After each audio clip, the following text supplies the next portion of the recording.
All right, coming up.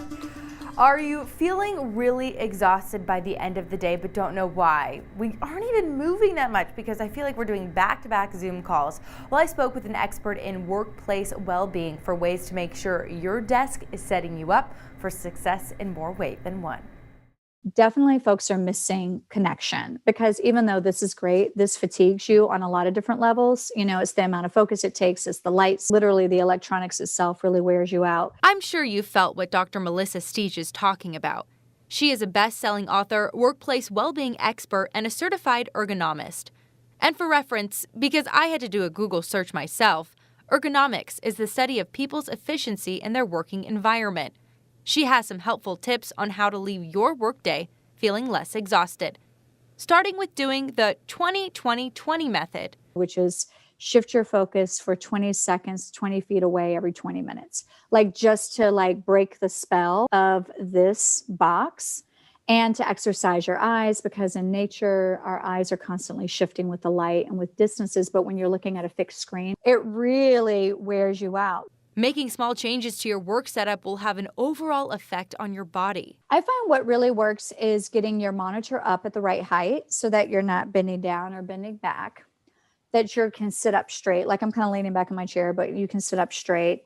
If you're someone who's petite and you don't have a sit to stand desk, you've got to raise your body up so that your arms are able to be on your keyboard, but you can keep this relaxed and keep your elbows at a 90-degree angle. That allows you to raise your chair up, but you don't want your legs dangling. This is where you can get creative. Grab some books or even a shoebox. Because if your legs are left dangling, Melissa says pressure on the backs of your thighs or calves build up and slowly over time erodes your musculature, aggravates your nerves, and slows down our blood flow. Having a good chair, if you can afford it, is key. And then next to that is understanding how to get the chair up to the height you need and then raise up your monitor. Because your head can weigh up to 65 pounds depending on how far forward it goes. So think about your spine and think about a 65 pound. That's a lot, right? And so it begins to tighten here, but then all of a sudden you don't understand why your butt and hamstrings hurt so bad, because every single muscle in your body is more and more. It's like trying to pull a person over a cliff, and everything is trying to pull it back up. And that is just holding all day long. It's really about the arrangement of everything. My next question for Melissa was about how to minimize pain to our lower back. Lumbar support really helps the symptom, but not the cause. So what you really want is sacrum support, is basically your sit bone. So it's where the top and the bottom come together, right? And when that is slightly engaged or there's a little bit of support against it, it really makes it difficult to slouch.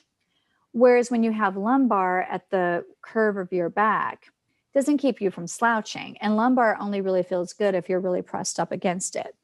So very often, even lumbar can be uncomfortable because it's your soft muscles, right? So it gets to be aggravating after a while. Investing in key items to help your body in a work environment doesn't have to break the bank. Go on to Amazon, buy a wireless mouse and paired with a keyboard. You can get them for under $20. You'll have it in a day or two.